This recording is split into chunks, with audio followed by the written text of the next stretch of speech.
어떻게 봐야 되는 것일까요? 저희가 문성묵 예비역 준장을 초대했습니다. 안녕하십니까? 예, 안녕하십니까? 어서 오십시오. 네. 여러 번 만나보셨습니까? 그 김영철을요? 그렇죠. 지금 방금 화면에도 나왔습니다만 2006년부터 2007년 사이에 장성급 회담에서 5차례, 또 2차 국방장관회담이 평양에서 열렸었는데 예. 거기서 또 한 차례. 그래서 직접 대면에서 회담을 한 것이 6차례라고 볼 수 있죠. 네. 나이는 연배는 어떻게 되시죠? 김영철 정찰총국장은 45년생 또는 46년생으로 보는데 예. 45년생이라면 72세고요. 예. 뭐 71, 72 그 어간인 것 같습니다. 예. 그러니까 장군님보다는 연배는 더 저보다도 한 10년 정도 10년 정도 일 것 같습니다. 위군요. 예. 그때 뭐 개인적으로도 좀 대화를 주고받아 보셨습니까? 예, 물론 이제 남북 군사 회담을 할 때 개인적으로 대화할 시간은 그렇게 많지는 않습니다만 그렇죠. 그러나 공식적인 회담장에서 대화를 하고 회담이 끝나고 이제 식사를 할 때 식사 자리에서는 이제 옆자리에서 개인적인 대화를 나눌 기회가 있었지요. 예. 사람이 이렇게 만나보면 물론 그 사람의 전모를 알지 못하지만 차 한 잔 마셔보고 밥 한번 먹어보면 대략 이런 사람이구나 하는 그 감이 오지 않습니까? 같이 식사를 해보시니까 어떤 사람인 것 같았습니까? 예, 물론 뭐 북측이나 우리 측이나 회담에 나갈 때는 각자의 입장과 또 목표를 가지고 회담에 나가기 때문에 사실 뭐 상대방에게 모든 걸 드러내거나 그러지는 않기 때문에 정확히 알 수는 없습니다만 일단 김영철은 우리 대표들에게도 알려져 있지만 정말 협상 목표를 달성하기 위해서는 가지고 있는 모든 협상 전술을 다 구사하는 그런 인물이다. 그래서 사실 진실된 인간미가 무엇인지는 제가 정확히 알 수는 없어요. 그러나 굉장히 영민하고 머리가 좋고 언변이 좋고 협상에 능한 그런 인물이기 때문에 실제 남북회담에 나온 것은 80년대 말 90년대 초 남북 총리회담을 할 때부터 북측 대표단의 일원이었고 그러니까 벌써 한 30년 가까이 되지 않습니까? 26년. 그리고 김일성 시대부터 그 아들 김정일, 지금 손자 김정은 3대에 걸쳐서 신임을 받는 그런 대남 협상꾼이면서 공작 책임자다라고 하는 측면에서 우리가 주목되는 인물이라고 볼 수 있죠. 그러니까 자기 인간적인 면모는 드러내지 않는군요. 일부러 의도적으로 철저하게 그런 것은. 예, 사실 제가 평양에 갔을 때 그 김영철이 부하를 다루는 모습을 보면서 굉장히 혹독하게 다루더라고요. 뭐 작은 실수를 한 것 같은데 네. 많은 사람들이 보는 앞에서 굉장히 아주 무안을 주고 질책을 하고 하는 그런 모습을 보면서 그렇게 뭐 인간미가 좋거나 그럴 것 같지는 않다 하는 그런 생각이 들었어요. 예. 네. 그 장면 하나가 사실은 많은 것을 보여주는군요. 그렇습니다. 네. 그게 다른 북한, 다른 군인들도 그렇습니까? 아니면 그 중에서도 특히 눈에 띌 정도의 행동이었습니까? 물론 북한 군인들도 이념과 뭐 이런 추구하는 목표들이 다릅니다만 예. 사실 그쪽 사람들도 개성이 있고 조금씩 차이가 있습니다. 그렇겠죠. 그래서 제가 상대했던 몇몇 그 북한 측 군사회담 대표들 중에는 아주 정말 융통성이 없이 빡빡한 사람도 있고 어떤 사람은 또 인간미가 좀 있는 사람도 있고 예. 그런데 이제 김영철 같은 경우는 좀 전자에 속하는 사람 같다라는 생각이 드는 거죠. 네. 조금 전 말씀하신 게 영민하고 언변이 좋다. 그리고 가리질 않는다. 목표 달성을 위해서라면 전술을 좀 구체적으로 어떤 모습을 보셨길래 그렇게 말씀하시는 겁니까? 네, 그러니까 이제 북한이 협상에 임할 때 그 구사하는 여러 가지 그 협상 전술들이 있는데 이를테면 자기의 목표를 달성하기 위해서 상대방을 압박하는 거지요. 그러니까 만약에 자기들의 요구를 들어주지 않으면 이 회담은 끝이자 돌아가라. 뭐 이런 식으로 상대방을 아주 고도로 압박을 했다가 또 때로는 또 개인적으로 하거나 아니면 조용한 그 회담 장소에 들어가면 속내를 드러내면서 사실은 내가 굉장히 지금 어려운 입장에 있다. 이걸 내가 타결하고 타결 못하고 돌아가게 되면 예. 내 임무를 완수 못하기 때문에 굉장히 입장이 어려워진다. 그러니까 나를 좀 배려해주고 좀 도와달라.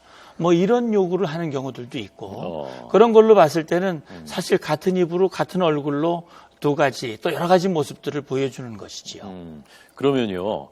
그냥 실무적으로만 봤을 때 협상을 하는 상대로서 저쪽의 것만 내 것만 받아내겠다고 고집하면은 사실은 협상은 안 되는 것이지 않습니까, 서로. 근데 김영철은 서로 그래도 어느 정도는 주고받을 수 있는 대화가 가능한 정도의 스타일입니까? 아니면 자기 것만 철저하게 관철하는 그런 스타일입니까? 그 어느 쪽이라고 뭐 단정해서 말씀드릴 수는 없겠습니다만 그동안 이제 남북군사회담이 90년대 초에 남북군사분과위원회가 있었고 예. 그다음에 2000년대 들어와서 실무회담, 장성급 회담, 국방장관 회담이 있는데 그런 회담들을 통해서 여러 가지 합의들이 나왔어요. 예. 그런데 그 합의들이 모두 북한이 요구하는 대로 합의가 된 것은 분명히 아닙니다. 상당 부분 우리 측의 요구가 관철이 됐고 또 북측도 때로는 자기들이 주장을 하다가 후퇴를 하고 남측 입장을 받아들이기도 하고 네. 그렇기 때문에 협상이라고 하는 것은 뭐 일방의 요구만 다 관철시켜서 합의가 되는 것이 아니기 때문에 예. 그런 점에서는 김영철도 때로는 어떨 때는 그것을 주고 받고 하는 부분들을 알고 있는 것이죠. 그렇기 때문에 그동안 몇 번 예를 들어 철도도로가 연결이 된다든지 또는 열차 시험 운행이 이루어졌다든지 그런 것들은 남북 군사당국 간의 합의가 이루어져서 시행된 것이기 때문에 그럴 경우에는 자기들의 입장을 때로는 철회하기도 하고 받아들이기도 하고 예. 때로는 뭐 굉장히 집요하게 물건들어지기도 하고 이제 그런 것이죠. 예. 자신이 실세라는 것을 굳이 숨기려고 하지 않고 조금 뭐 으스대기도 하고 그런 모습이었다고 하는데 어떤 점이 그 김정일, 김정은 이대를 이어서 이 김영철을 신임하게 하는 그런 요소는 어떤 것일 거라고 보셨습니까, 장군님? 제가 생각할 때는 아주 충성심이 투철한 것이죠.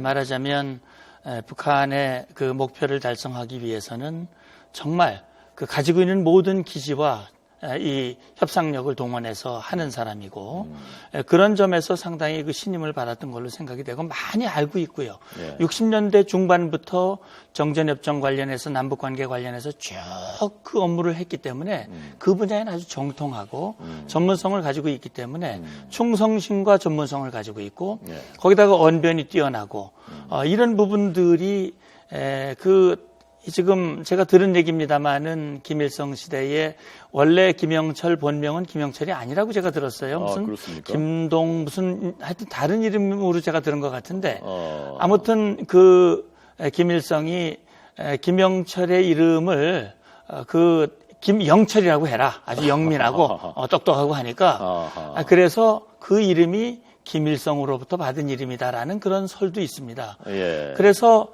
그때부터 아들 김정일 이렇게 대를 이어서 하고 특히 김정은 시대 들어와서 더 아주 날개를 달고 지금 신뢰를 받고 있는 것으로 볼 수 있어요. 김정은 시대 들어와서. 그렇죠. 그러니까 2009년에 정찰총국이 만들어지면서 초대 정찰총국장이 됐고요.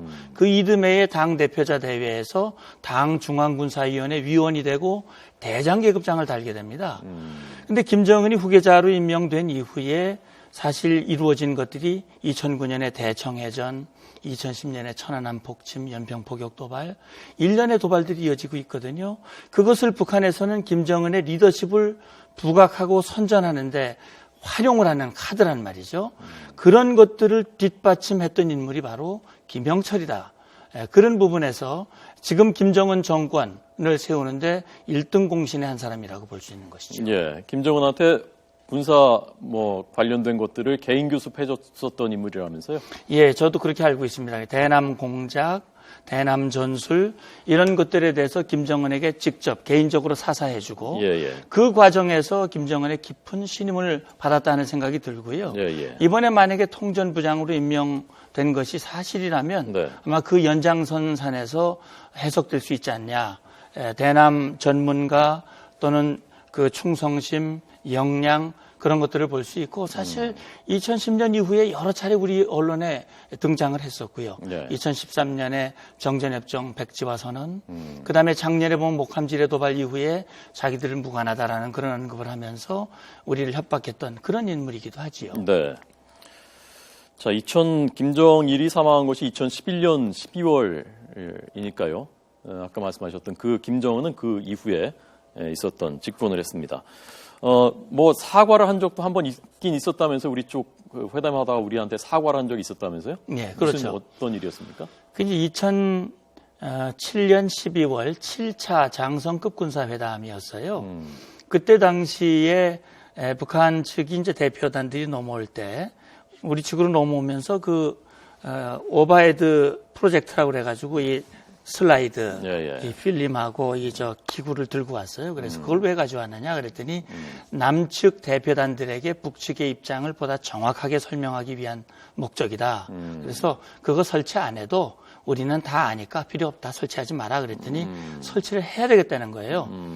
그래서 제가 그러면 조건이 있다. 그것은 기자들이 있는 데서는 켜지 말고 기자들이 다 퇴장하고 나서 비공개 회담으로 들어가면 그때 킨다는 약속을 한다면 설치를 허용해 주겠다. 그랬더니 그런 약속을 하고 설치를 했거든요. 네네. 그런데 기자들이 다 있고 환담이 진행되는 동안 북한 측에서 그걸 켰어요. 그래서 우리 이제 이 회담 간부들, 우리 이제 장교들이 그 화면을 이제 가리는 과정에서 북한 군인들과 몸싸움이 일어났는데 그때 YTN 돌발 영상이라는 게 있었는데 그 YTN 돌발 영상에서 그 영상이 계속 나왔던 기억이 있습니다. 그렇군요. 남북 군인들 간의 몸싸움이 일어났고 그래서 우리 수석 대표의 어떤 이홍기 수석 대표가 항의를 했죠. 왜 약속을 어기느냐 그랬더니 그때 김영철이 끄라우 그러면서 우리 수석 대표에게 약속을 못 지켜서 대단히 미안하게 됐다. 이런 얘기를 제가 육성으로 들었는데 그게 김영철 입에서 나온 첫 번째 사과였고 마지막 사과였습니다. 네. 저희 김영철이 우리가 객관적으로 지금 어쨌건 분석을 해보려고 하고 있습니다만 사실 우리 입장에서는 불과 몇 달 전에 지뢰 도발을 해서 우리 장병 2명의 다리를 잃게 한 인물이지 않습니까? 그 전에 도발들은 말할 것도 없고요. 수많은 우리 인명들을 앗아간 사람이란 말입니다. 그리고 지금까지는 어쨌건 그 회담은 군사회담들에 나왔었던 건데 지금 통일전선부장에 임명됐다면은 이것은 좀 다른 얘기란 말이죠. 통일전선부장은 말하자면 국정원장 더하기 통일부 장관 같은 자리라고 하는데 여기에 이 사람을 갖다 놓은 그러면 이유는 의도는 무엇인지 그리고 통일전선부라는 게 대체 어떤 자리인지 그걸 좀 마지막으로 해설을 해 주십시오. 네. 우선 김정은이 왜 김영철을 임명을 했겠느냐. 사실은 그동안 김양건 사망 이후에 누가 그 후임이 될 것인가 하는 문제들을 놓고 여러 인물들이 거론이 됐는데 김영철은 사실 주요 관심 인물로 거론이 되질 않았었어요. 말씀하신 대로 그러한 이유 때문에 김영철이 통전부장이 되지는 않을 것이다라는 생각을 했는데 지금 거론이 되고 있는데 그것은 제가 생각할 땐 그렇습니다. 물론 김영철이 강경파라고 우리 언론에서 언급을 하고는 있습니다만 북한이라고 하는 그 정권과 체제의 특성상 일개인의 인물의 성향이 대남 전략을 좌우할 수는 없다라는 생각이 들고요. 그런 차원에서 김양건의 그 빈자리를 채울 수 있는 인물이 다시 말하면 영양과 김정은의 신뢰를 함께 받는 인물이 누구였을까라고 했을 때 그래도 김영철이 제일 낫지 않냐라는 것이 아마 내부 판단이 아니었겠느냐 하는 생각이 들고요. 그렇다면 김영철이 통전부장이 임명된다면 대남 전략이 김양건 시대보다 훨씬 더 강경해지고 강경 일변도로 나갈 것이냐 하는 부분은 좀 저는 별개의 문제라고 생각을 합니다.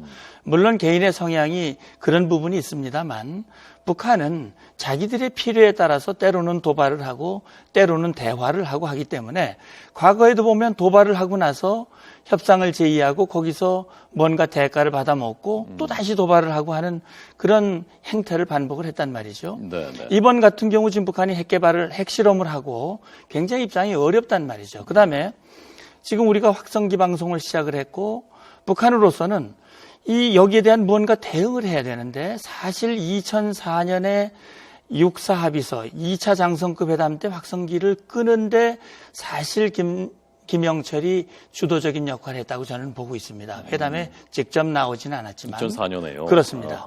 그런데 지금 이 국면에서 무언가 돌파구를 열 수 있는 역량과 판단력을 가지고 있는 인물이 누구겠느냐라고 하는 그런 판단이 아마 내부에 있었을 것 같고요.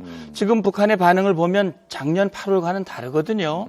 작년 8월 같으면은 열흘 만에 5일 만에 경고를 하고 10일 만에 포격을 했는데 지금 벌써 열하루가 지났습니다. 아직 지금 나온 것은 대응 방송과 전단 살포거든요. 제가 볼 때는 북한이 아마 긴 호흡으로 가지고 가는 것 같습니다.